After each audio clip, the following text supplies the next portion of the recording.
Namah.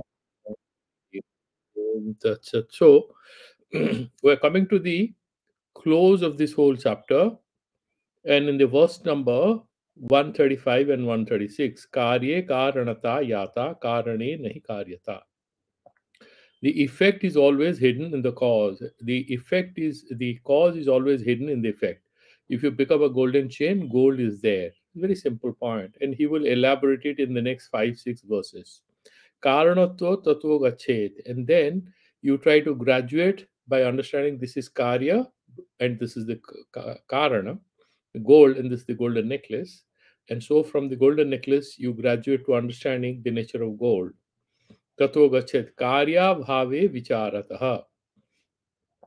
And then you only meditate on the elemental, upadana karana, or whatever is the material cause of the universe.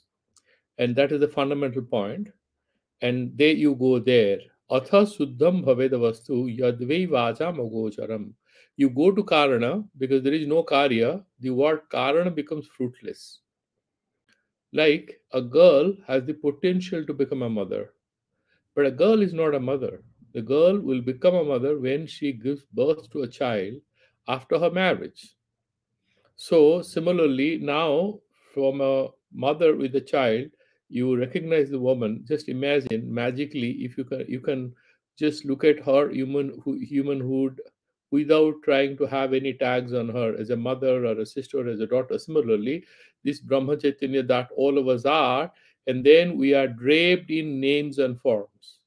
We are wrapped in names and forms. He's saying these names and forms are appearances. The reality that we see are, I mean, I'll share that link. There's a wonderful guy.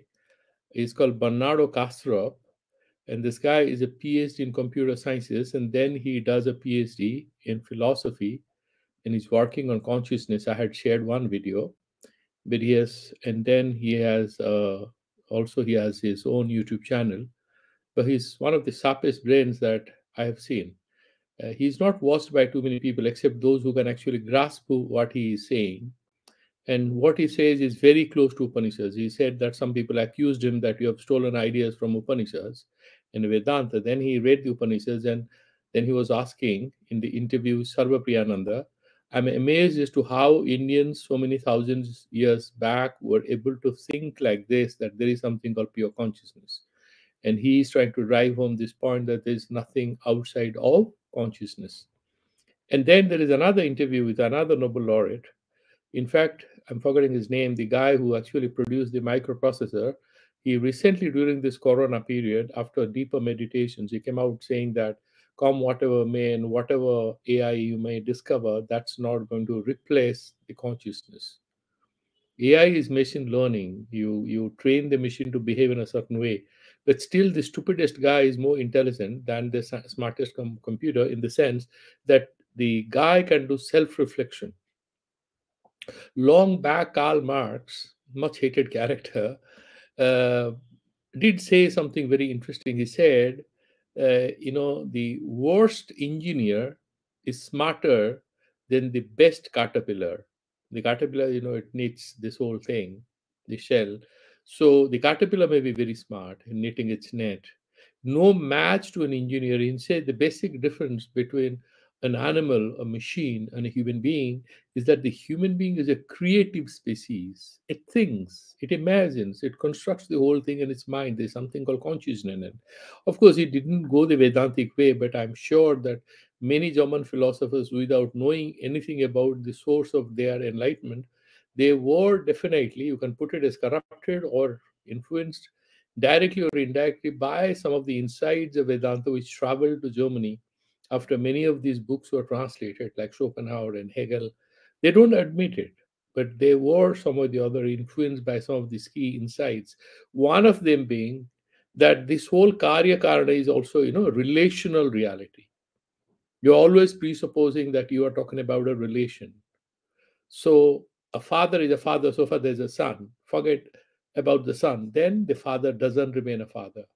The father just becomes a human being. Similarly, during Srishti Kala, we talk about a creator during when we see creation. But there is a moment where the creation vanishes during Pralaya, during annihilation of everything, and what remains? Would you still call him a creator? Who is calling him a creator? There's no creation. We aren't there. He's the only fundamental thing that is there, and therefore that is that Sadvastu.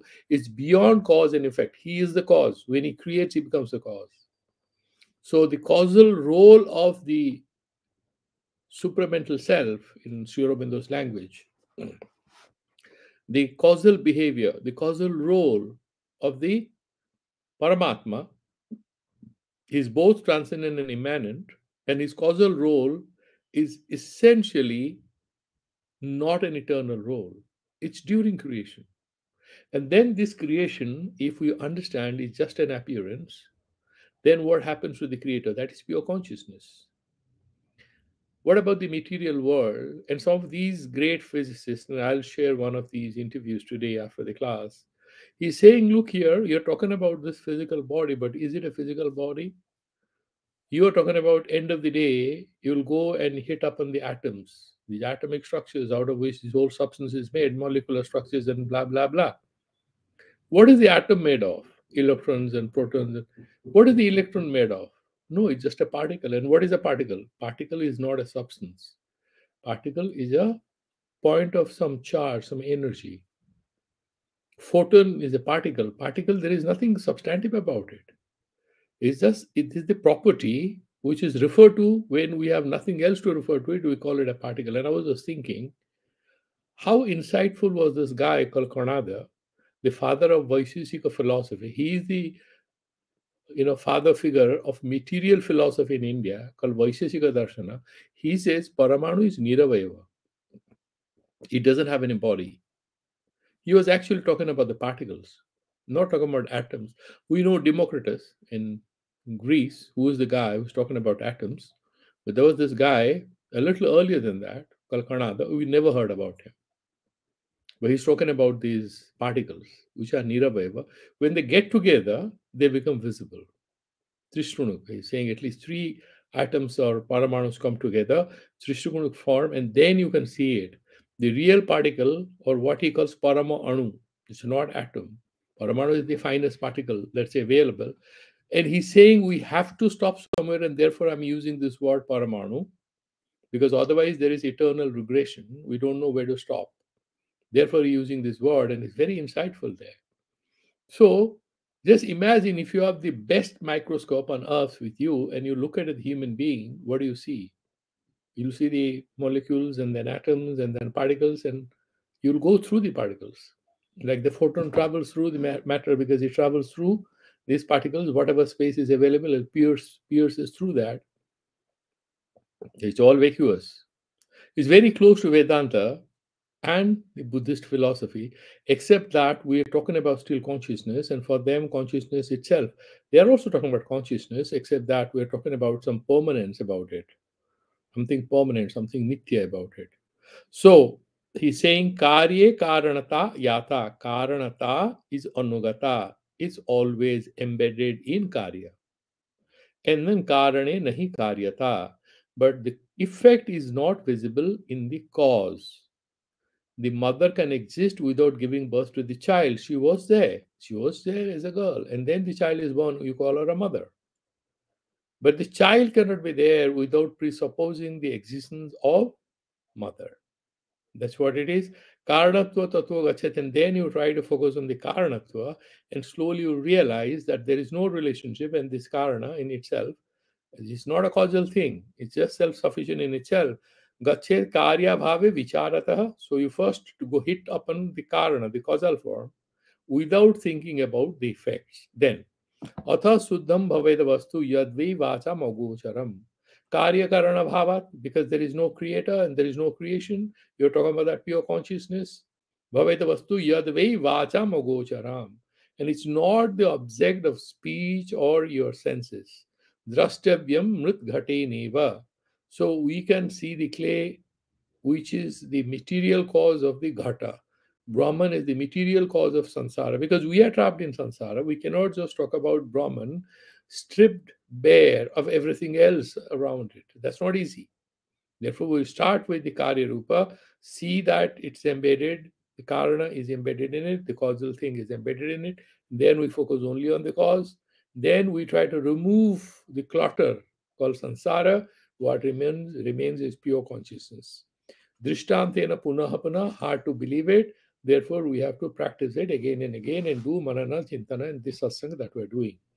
Then he's explaining in the verse number 137, Ananiva prakarena vrittir brahmatmika bhavet udete suddha chittanam vritti jnanam tatah param. So you have to do upside down to make sense of it.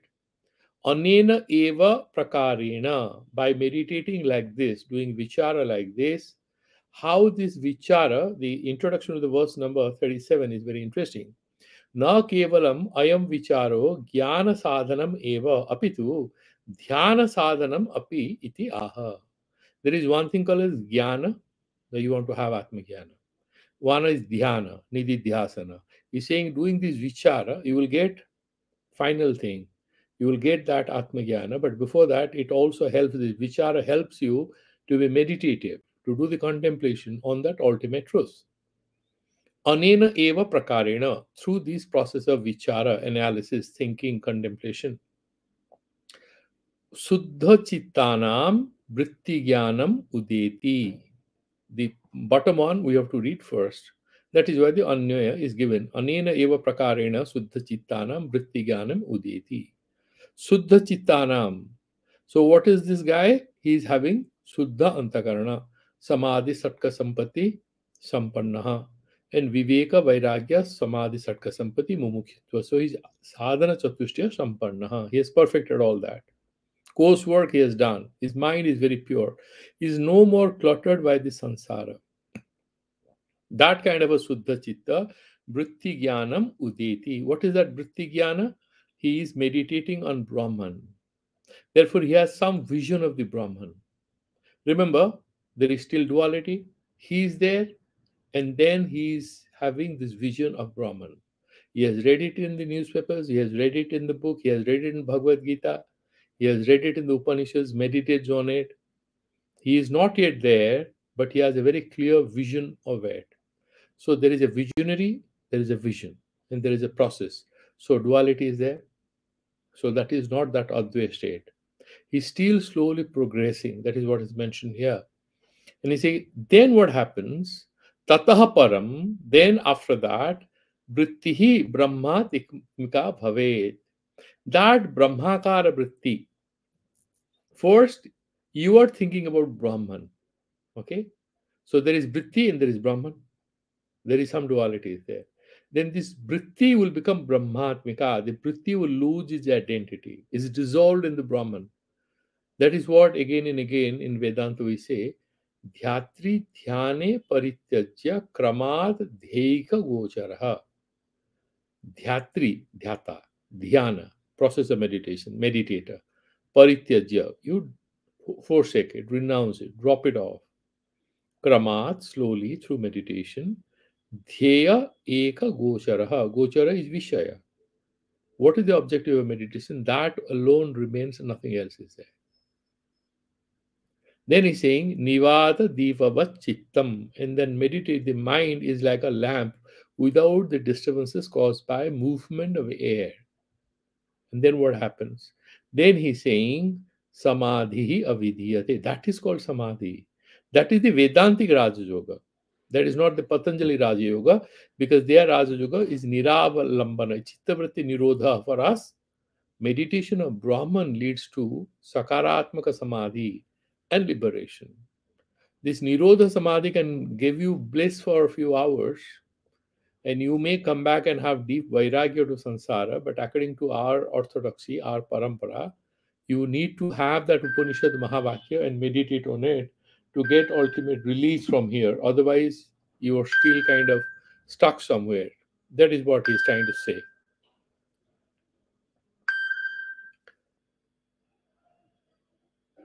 So, Anineva prakarena vrittirgyanatmika bhavet udeti suddha chittanam vrittigyanam tatah param. After that, he is kind of elaborating this process of meditation in the next two verses. Karanam vyatirekena pumanadau vilokayet anvayena punah tadhi karye nitye prapashyati. Karanam vyatirekena. Vyatirekena is avoiding the word karya. So you see gold and you see the golden chain. Then you see Karanam, you see Puman Ado Vilokayet. Karya Vyatirekena, the chain. You have the golden chain, but the chain aspect you underestimate, you push away from your attention. You only see the material cause. What are you seeing here? Karyam Vyatirekena Karanam. You're seeing God without his creation. So here is kind of the transcendental God, you can say, or the material cause. But he also the nimitta karana. Why is the nimitta karana? You are a painter. You make a painting. Can the painting exist without you or not? The painting can exist. Can you exist without the painting? Yes, you can, because you are the nimitta karana. That part is covered here. Karanam vyatirekena, karya vyatirekena, puman ado first. Bilokayet, must see. God has created us. He is not dependent on us to become God. He has created us and is above us, is transcendental. The karana here is the nimitta karana. It is created the samsara and is above us. Then anvayena punaha tadhi, and same karana, tad karana hi, karye nityam prapashyati. So you have to edit in that book. If it is nitya, it should be nityam. So there is some spelling error here. It should be because it has to be second case, ditya vibhakti. So karye nityam prapashyati. Anvayena punaha. Anvaya, that is means anvaya vetireka. What is anvaya? Tad satve, tad sattvam. If gold is there, then golden chain can exist. Tada satve, tadabhavaha. Without gold, golden chain cannot exist. That is called anvaya vetireka. When A is there, B happens.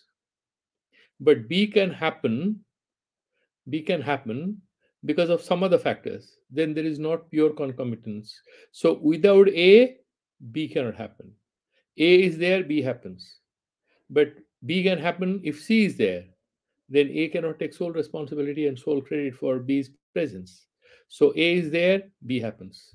A is not there, B doesn't happen. This is Anvaya Vyatireka in very simple terms. So what he's saying is Anvayena punaha tadhi. Then you will do that without this whole, whenever you see the samsara, the Brahman is embedded holding this whole thing. God is always there. You can use these words, but in Vedanta, slowly they will say that this Nirupadhika Brahman, that pure consciousness, is embedding everything that we see. That is the only reality, but we don't see that.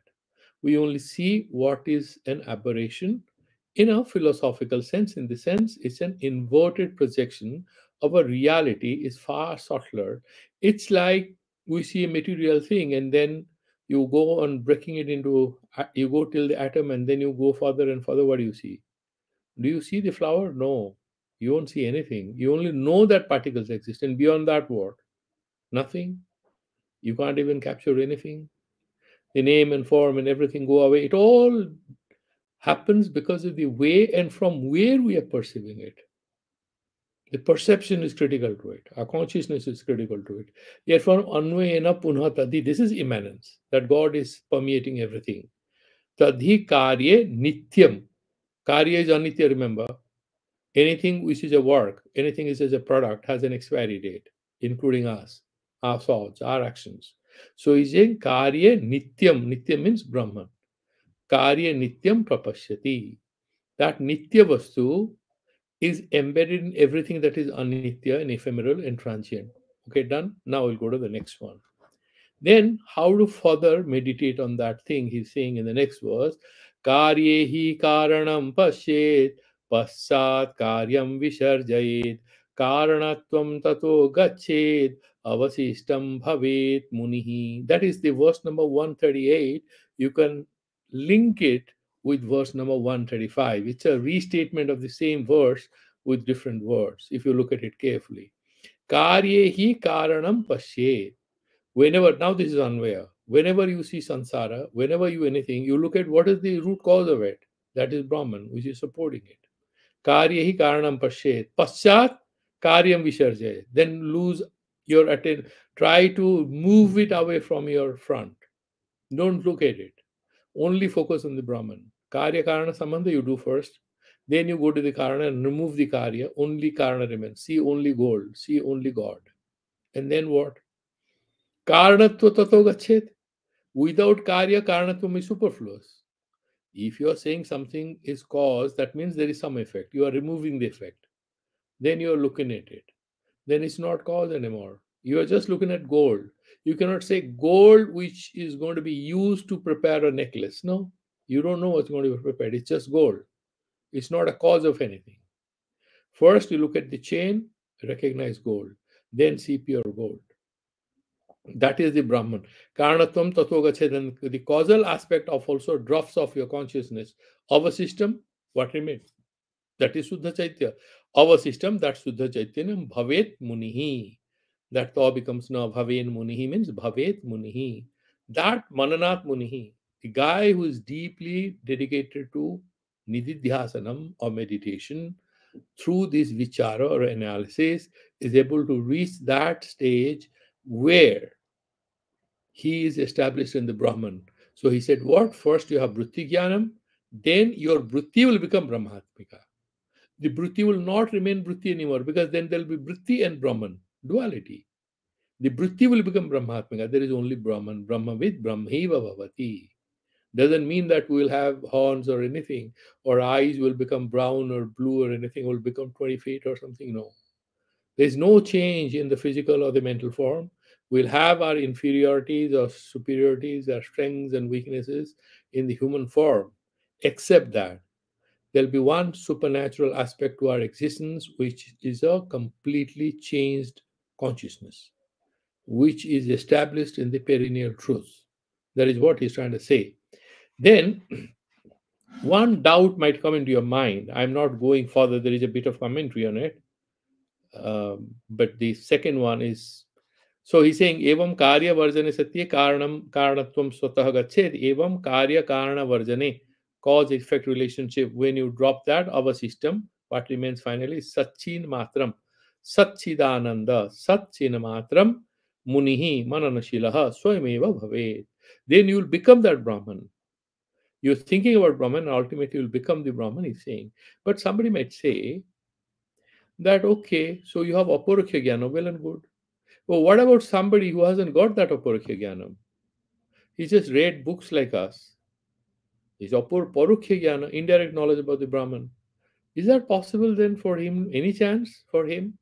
The student is saying, okay, sir, you're telling wonderful thing. You are very advanced. So you had done that long Nididhyasana and you had Brahmakara Vritti. You became successful. You did wonderful vichara. I'm not so smart. What should I do? And Bhagavan Bhashyakara and all the Vedanta Acharyas say that if you are not so smart at analysis, you are not the brightest one to sit and do analysis, you are more of an upasaka. Does Vedanta help you? It does. How? He's saying that through powerful meditation, even though you are not being able to unravel the reality by some of the smartest physicists these days, we're talking about consciousness, they're the smartest brains in the world. If you look at Robert Penrose and this guy, there are quite a few. And that Italian physicist, who talks about time and stuff like that, all Nobel laureates, and they're capable of multiple Nobel Prizes, extremely sharp brains. Okay, I'm not good like that. Well, how does Vedanta help me? You think, look here, you may not be able to analyze everything neatly and have Brahmagyanam, and then your Vritti becomes Brahmantika. Fine, not a problem.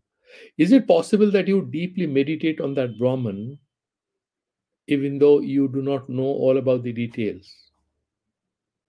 I'll tell you a very personal experience, and that was so fascinating. I was recently in Chennai for Gita Satsang, and there was a tiny little boy, about 5 or 6, who was in the front row.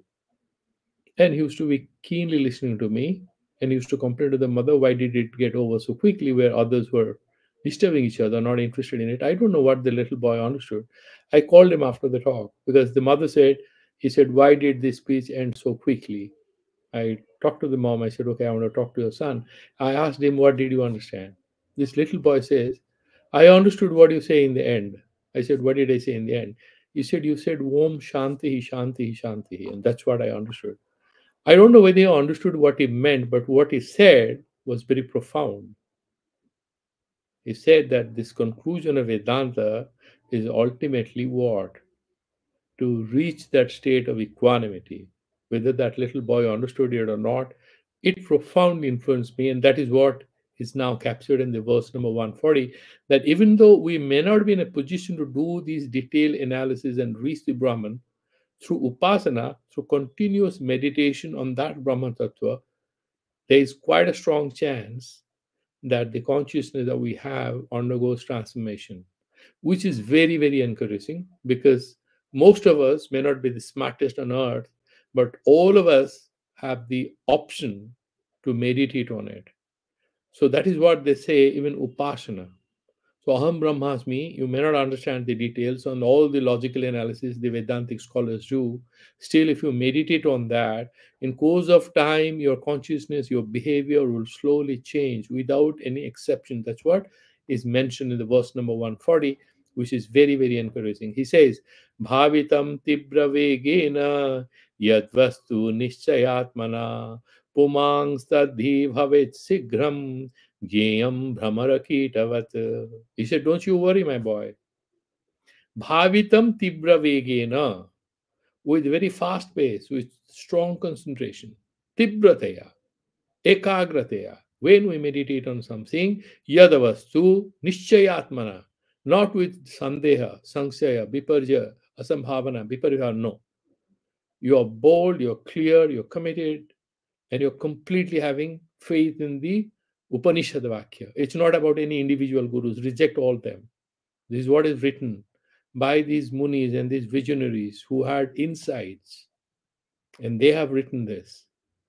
And slowly people are coming around to recognize there is some value in what they were saying. So if you strongly mention, yes, there is that absolute consciousness, and I'm no different from it, Puman, that Purusha, Tadhi Bhavet Sigram, it becomes that.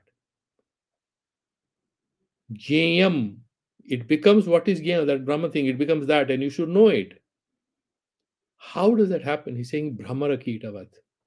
So there is this example that one particular insect gets into the shell of this Brahmar, this bumblebee, whatever, and then it's scared of that Brahmara, and it meditates on that. In that acute state of anxiety and fear and meditates on it, it slowly becomes that Brahmara. And that is what they are saying, Brahmara Kitavata.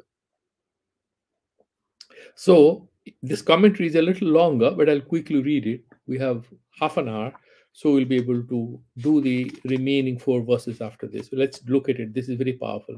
No, vichara janya aporoksha jnanena. Through vichara, you have aporoksha jnana is what? It's direct perception, different from paroksha jnana. We are talking about Brahman now. It's all paroksha jnana we are getting. Uporoksha jnana through vichara when you get it. Why the word aporoksha? Why don't you say pratyakya? We are not using the word pratyakya because pratyakya word is reserved for looking at a vishaya which is different from me, the pen and the pencil. Thinking about something outside of me, we use the word pratyakya through help of the senses, eyes, ears, nose, etc. Brahman, you can't go there because it's avang manashogochara. The indriyas don't help you reach there. So vichara janyataya ataha parokya na aporokhya.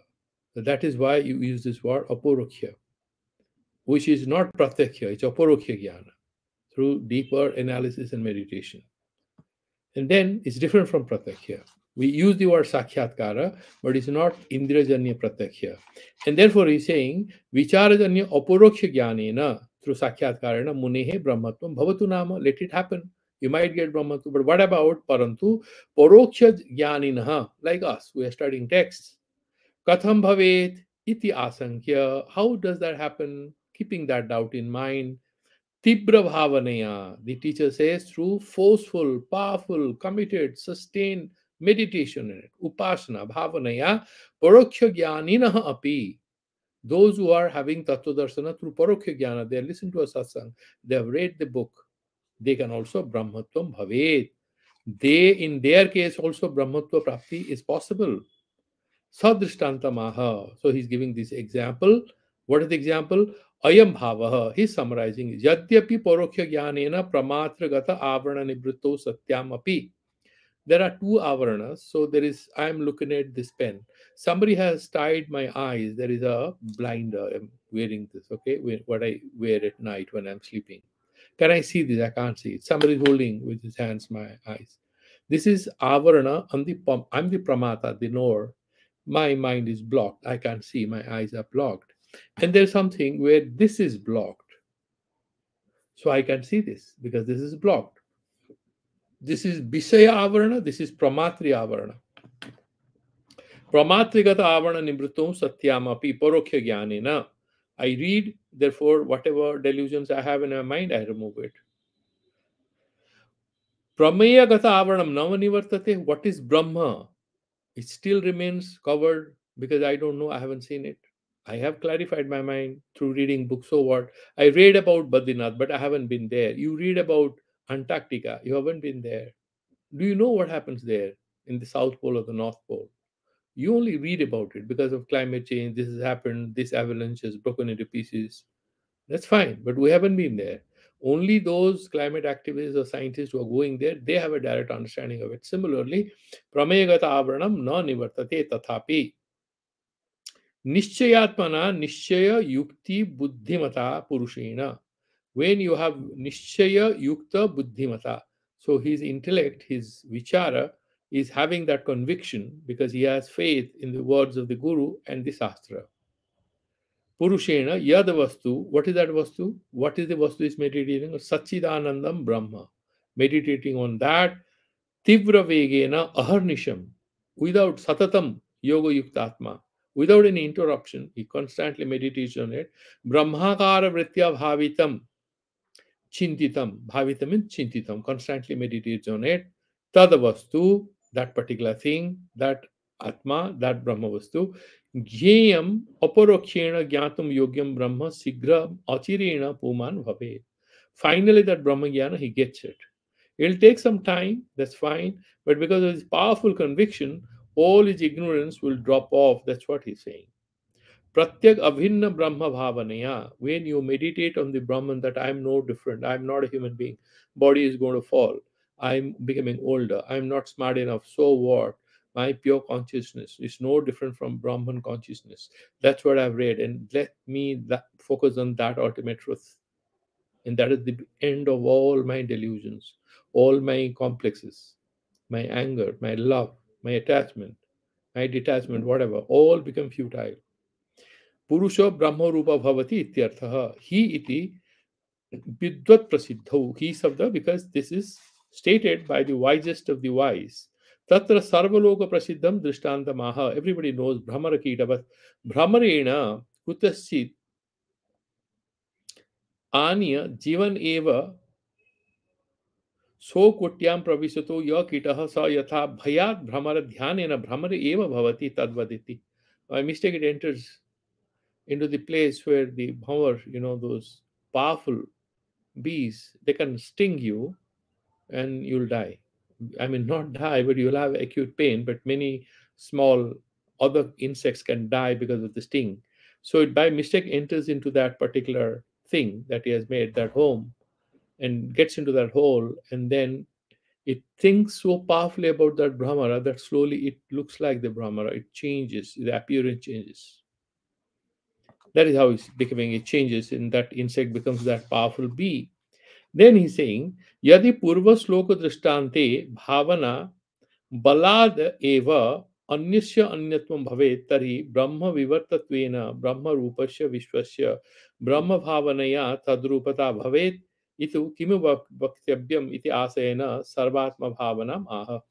He's saying if a person just by powerfully meditating on that Brahma Vastu can become Brahman, then why don't you accept that we, the Sansara, this whole Vishwa, is Vivarta Brahma is for Sansara.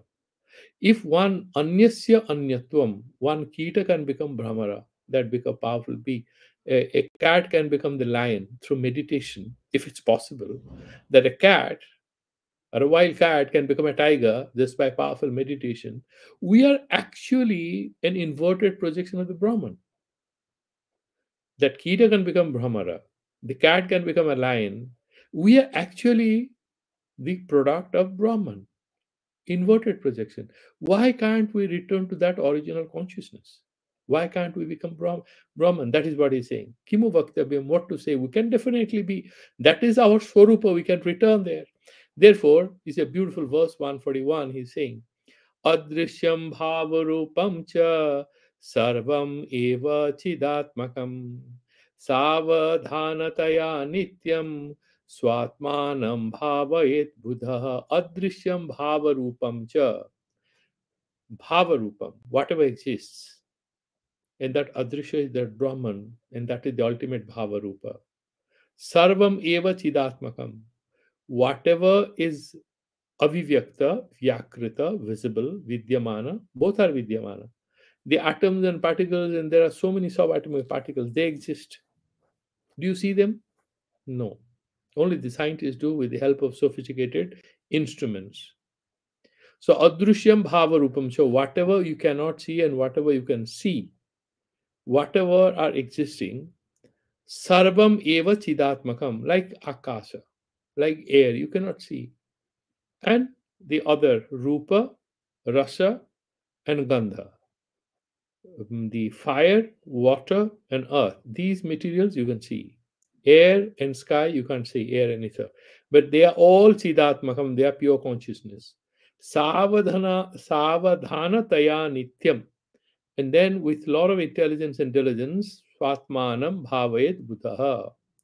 By realizing this, he also accepts that my physical form, my thoughts, whatever is there inside me which is invisible, whatever there in me which is visible, they are ultimately pure consciousness. And by meditating, he returns there. He accepts that he is actually a bundle of that consciousness. He's just a bundle of that vast, unending consciousness called the Brahman. He's saying Adrishyam Parokhyam Bhavarupam. Adrishyam is Parokhyam Bhavarupam. Pratakhyam cha Sarvam Vishwam. Adrishyam is Parokya, what you can directly see. And you do Anumana as per Nyaya Darshana. That how do you know about Akasha? Sabda. That is the Guna. And then you do Anumana. Sabda is there in Akasha. So, Vishwa Bhavanaya Tadrupata Bhavetiti Kimu Vakyam Adrishyam Parokyam Bhavarupam Pratakyam cha Sarvam Vishwam.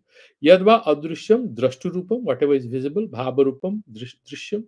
So, Adrishyam and Drishyam. Okay. So, Drashturupam, he's twisting it now. The seer and the seen, both.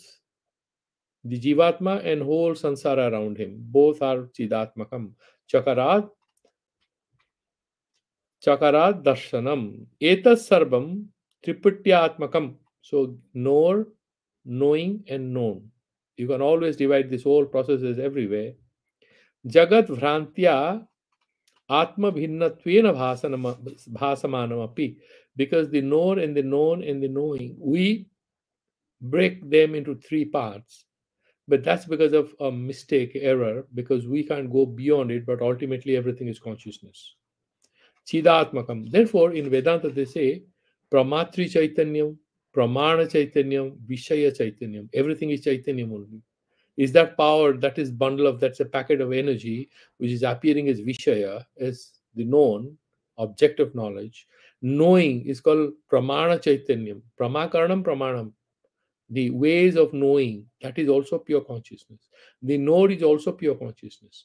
All are consciousness with different adjectives. And he's saying, Bhasamanapi Chidatmakam Nirvishesha Spurnamatram. He's saying Swarupam Swa Atmanema Buddha. Those intelligent guys, Advaita Jnana Nishtaha, always established in Advaita Jnana, Savadhanatya Sthira Vritya, very carefully, Nityam Bhavayet. All the time they do this meditation. Sakalam idam aham. Everything that is around me, I am that. Cha Brahmavid. Brahma eva iti sarvada pashet. Brahmavid Brahmeva bhavati. Sarvam khalvidam Brahma. That is what. Sarvam Vasudevam iti samahatma sudurlavaha. Bhagavan talks about Gyanis. Gyani tu atma eva. Udara sarve vete. Bhagavan says about this Gyani, Artharthi, the Artha, Artharthi, Jigyasu, and Gyani. He says all are very good. They are on the right path coming towards me. But Jnani, no, no. Jnani is just me. There's no difference between me and Jnani, Bhagavan says. Jnani to Atmaiva mamatam, Bhagavan says that. Then this is a beautiful verse, verse number 142. Drishyam hi Dishyam hya drashyatam nitva brahmakarena chintayet vidwan nitya sukhe tishtet dhiya chidrasa punnaya drishyam hi adrishyatam nitva. This is a beautiful word there. What is drishya? All this sansara. Drishyam is what? Ghatadikam adrishyataम अधिष्ठान चिद्रूपताम नित्वा. जो दिख रहा है, जो नहीं दिख रहा है, वहां पे ले जाओ. What is visible, link it with its cause, which is invisible. What is visible? The material world. What is not visible? That is a field of consciousness. What is visible is this material, diverse, duality, world full of dualities, contradictions, conflicts. What is not visible is the underlying reality of unified consciousness. That we don't see. We see conflict. We don't see that unity. We don't see the consciousness. We see mountains and planets and earth, galaxies and all kinds of things we see. We don't see that consciousness. So adrishyam he drishyam he drishya is whatever is visible is a lie. That is what Vedanta says. Like dream. So this drishya varga, all that is available to your eyes, to your mind, take it to its root cause, which is pure consciousness. That is adrishyatam nitva brahmakarena chintaye. Then you look at this drishya varga is ultimately divine. That is why, Sri Aurobindo says everything is divine. All life is yoga. There is nothing called yoga for 2 hours. You have that Brahmakar Vritti, then our operating system changes. We will do everything. We'll go to the office, talk to people, do everything. But you have that wisdom informing all your activities. Vidwan Nitya Sukhe Tishte, then the wise one then is in that Nitya Sukha, Niritisaya Sukha. Vishaya Janita Sukha is Anitya for a few hours, whether it is chocolate or a good movie or a good friend for a few hours, few days. But this wisdom gives you Nitya Sukha. There is no termination of this happiness. Dhiya Chid Rasa Purnaya. Chid Rasa. Rasa is Ananda. Sachidananda Swarupa. And then you have that blissfulness. And that is explaining etadevam vibrunati drishyam ghatadikam adrishyatam adhisthana chidrupatam nitva. All the material objects, you take it to its foundation, which is consciousness. He iti vidvat prasiddho, same thing he means, is definitely also verified by the wise men. Brahmakarena kalpitasya. Kalpita is what is imagined. This whole material world is considered to be ultimately an imagination because fundamentally they don't exist. Parichinnasya, whatever is all limited. Nama rupadera nibriti purvakam. You remove the names and forms and the limitations therewith, and then what remains? Brihad akara, brihad akarena aparichinna rupena chintayet iti arthaha. Then you see that human beings are limited. Houses, cars, countries, jungles, mountains, they are all limited. But they are coming out of that unlimited thing. Punnamadaha punnamidam. And you look at that punnam and then meditate on it, and that is the Chit Rasha. They're saying Chidrasa Purnaya. Tatah kim, what happens after the Vidwan iti? He's saying Chidrasa Purnaya. Chid eva rasa. Rasa is Ananda. Chid, that pure consciousness, that itself is bliss. Sachidananda. Chid eva rasa, Chid rasa. Chid rasa, Sachidananda rasa. Sachidananda tena. Sachidanandena Purnaya Dhiya, meditating on this Sachidananda Purushottama Nitya Sukhe Avinasi Sukhe Vidwangs Tishthed iti. And that wise guy will stay, he's a liberated guy, ever happy, never has any kind of doubts and this and that. He's always happy. And then he's taking us towards the end of it in the verse number 143. And he's kind of trying to conclude it. एभिरङ्गैर् समायुक्त राजयोग उदाहृतः किञ्चित् पक्वकषायाणां हठयोगेन संयुतः. Now he's saying that if you want to do this Vedantic meditation, if somebody is already there, is already having a purified mind. Then Thakur Ramakrishna had made that powerful statement: having the ability to meditate on God and getting connected can take somebody 3 minutes. Someone else it can take 3 hours. Somebody it can take 3 days. For some people it may take a lifetime. It depends on where they are starting. A very smart kid comes into the class and quickly finishes, that serial called Seldon or something. You must be watching it once in a while. This smart kid is ahead of others.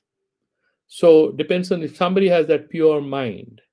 He's very smart. And there's a beautiful statement about the philosopher king written by Plato: eager to know and quick to understand. The sign of a philosopher king is quick to understand and eager to know. Remember how fast he can make a progress. Evhir Angi, these 15 steps that he mentioned, these are the Angas. Samayukta, the person who is doing it. Raja Yoga, Hridayata, this Vedantic process of meditating on the truth, the divine.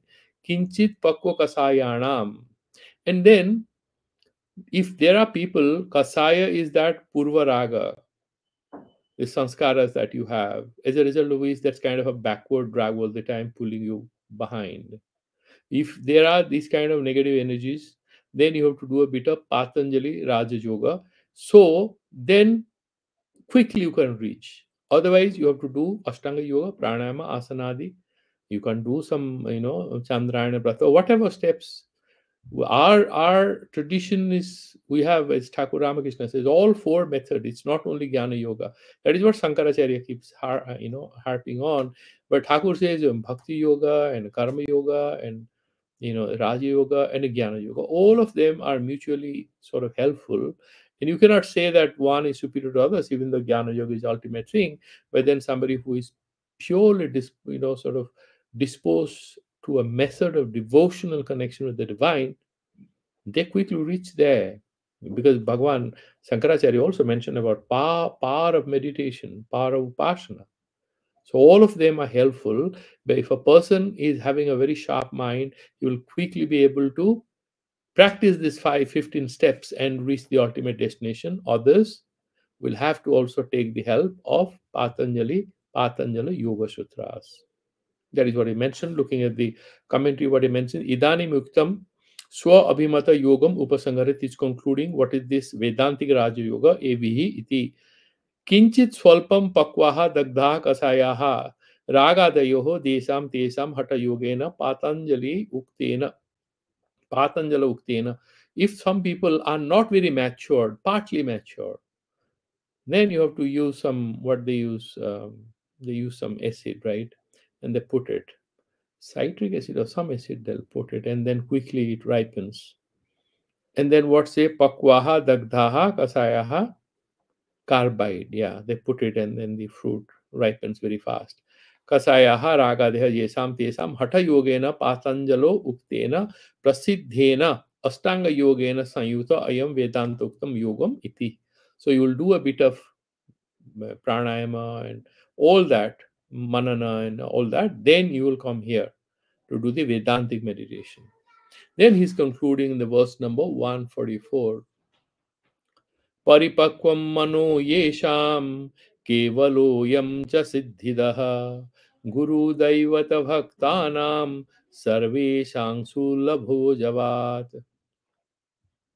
Paripakvam mano yesam, those people whose minds are very mature, paripakva, is quite ripe. There are these beautiful insights given in different species that the fruit doesn't require any efforts to come down when it's ripe, it falls on its own. So when the mind is quite, somebody asked me recently, she was asking, she said, when karma will fall off, when one can say goodbye to karma. It's very simple. Karma, you lose interest in karma. Either you establish in jnana or powerful vairagya, or you are already done with it. You will have a sense of satisfaction and fulfillment, and you will feel, okay, enough is enough. And then you will reach that moment. Sometimes, because of purva sanskaras, this is triggered by God's intervention in people's lives. So somebody, there could be some issue with relation, there could be some issue with your finance or your job or anything. God may trigger it any which way. And then the person comes back to the path. When God loves somebody, he will definitely bring him onto his path, and he brings you onto that path. You might never say that anybody who turns spiritual, there could be a few issues in their personal lives. I met once, few years back, a very bright young man who was doing his PhD in nanotechnology in the IITs. One of the brightest guys I met, and he was in the IITs doing his graduation. I said, "How come you were into Vedanta? You were just less than 30." He said, "You know what? My father had made a promise to his friend that he will marry me off to his daughter. And then I was married off to that girl, but that girl had some guy whom she loved, but my father wanted this, we're incompatible. And she wanted to go, and she filed a dozen cases against me, and then I was sent to the jail, and I came back, and but somebody said, what should I do? He said, listen to Vedanta because you understand some Sanskrit. He came from one of these families in Andhra, an Andhra Brahmin family, so he had exposure to Sanskrit. And he started listening to these YouTube videos of one or two acharyas. And he went on and on. He said that I used to be in the library and in the lab till 8:30 p.m. When I come back till 12, I'm listening to Vedanta. I wake up at 4, listen to Vedanta till 6, because my life was terrible. Police, jail, all that was there, without my understanding why all this is happening. The medicine that was prescribed to me is Vedanta, and I was just listening to it. In course of time, he signed off the papers. The girl realized her mistakes. She withdrew the cases. He gave her a divorce. That's what she wanted. She got married to the guy. She was happy. She was happy. And this guy was back in his research, but with a lot of burn injuries, call them these emotional burn injuries. But he absolutely was not affected, because through whole of these difficulties in his very prime of his youth, he had taken to the path of Vedanta. Why did that happen to it? Without those happenings, perhaps he would not have a deeper entry into Vedanta. And he was deeply into it. So for him, there are just two things real. One is physics, nanotechnology or physics, and the research. The other one is Vedanta. There was nothing else in his life. He's either studying physics, he's dealing with his physics, or he's dealing with Vedanta. And they were actually supporting. He was a very sharp brain guy. And he was almost like mad, because he's all the time reading either Upanishads or he's doing physics. He's absolutely had zero social interactions.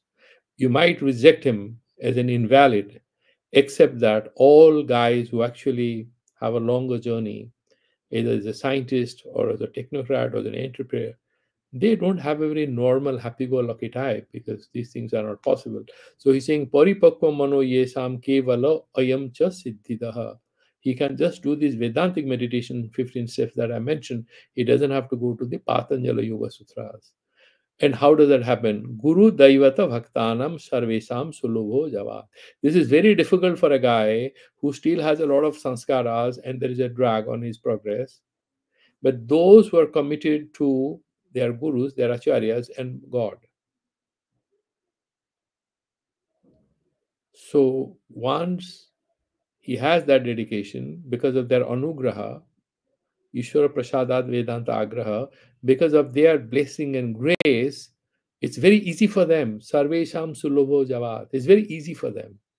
Bhagavan has also mentioned Dure Chantikecha. I'm very close to the one who is dedicated to me and is far off from the. He has to walk a long journey. He has to complete a long journey to reach me. He has a baggage. He has abandoned all baggages. He only wants me. I'm very near him. That is what he mentions is a beautiful, conclusive, explanatory paragraph by Vidvyaranya Muni. I am Rajayogaha eva kesam yogya, who can do this method. Iti akankyayam sarva granthartham upasangharan aha. He's now concluding his whole book, Paripakvam iti.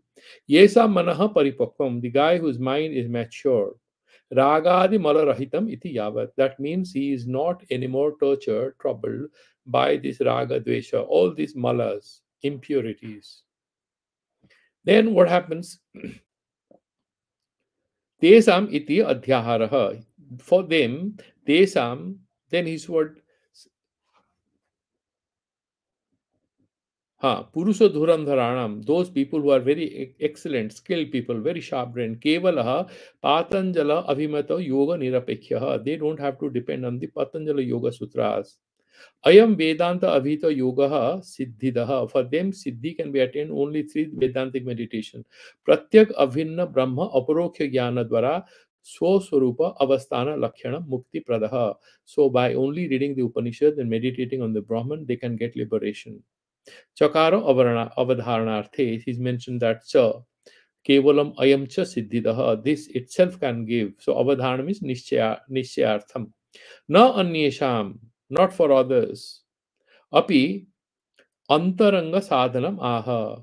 Then for na anyesham api is teaching what antaranga sadhanam aha. So the meditation is that antaranga, and before that what is saying guru devata bhaktanamiti. Javat ati sigram ityartha. Sarvesam iti padena varna samadhi. This is a beautiful sentence. Sankaracharya says sarvesam. That means varna samadhi nirapekhyam manushya matram grihitavyam.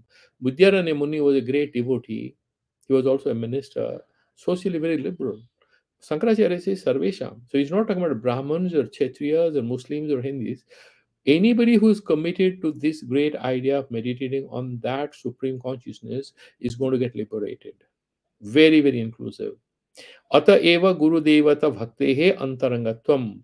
So antaranga sadhana, they do having dedication to their acharyas and the texts. Tatha shrutihi yasya deve parabhaktir yatha deve tatha guru.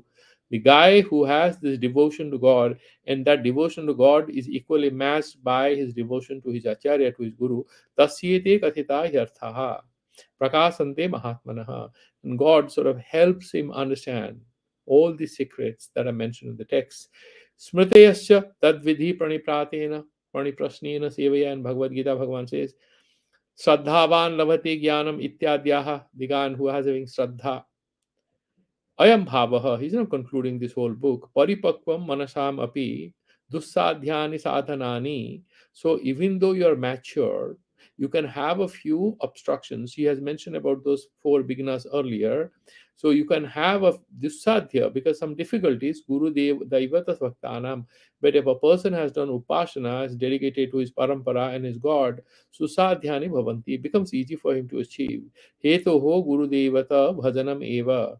So doing this bhajanam, and those of you, Sanat Mishra used to all the time say, now what about my devotion? This Vedanta is weakening it. He is clarifying this, that your Vedanta Adhyayana, the Swadhyaya becomes easier when you do that bhakti. That has to be there.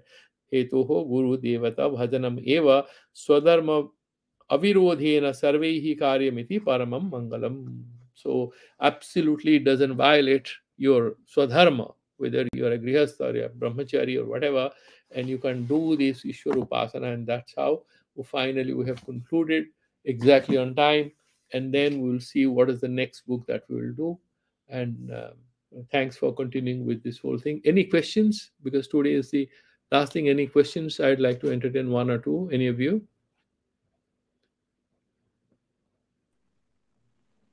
Maybe Swamiji, we'll talk about maybe not necessarily part of this, but we discussed this Yeah, in the on next. sunyata and purnata. Maybe Okay. in a class or two, we discuss about that sunyata and punyata, how these two diabolically opposite, but Yeah, aiming at the same thing. sure. The Buddhist and the Vedantic vision. Okay, sure. We'll That's have. Yeah, sure. maybe some other time. Yes, we'll discuss in detail about maybe a class on this. Sure. That will be wonderful. Yeah. Apparently, diabolically opposite, but aiming. Apparently, apparently, really not. Yes. Apparently, that's correct. Yeah. Okay. So let's do the Santi mantras, and then we'll meet again, and we'll have a discussion as to what are the next text that we can take up. Let's do the Santi mantras. Om Purnamadaha Purnamadaha Midam Purnamidam Puna Purna Purnamudachyate Nasya Purnasya Purnamadaya Purnameva Vasishyate. शांति शांति शांति श्री गुरुभ्यो नमः हरि ओम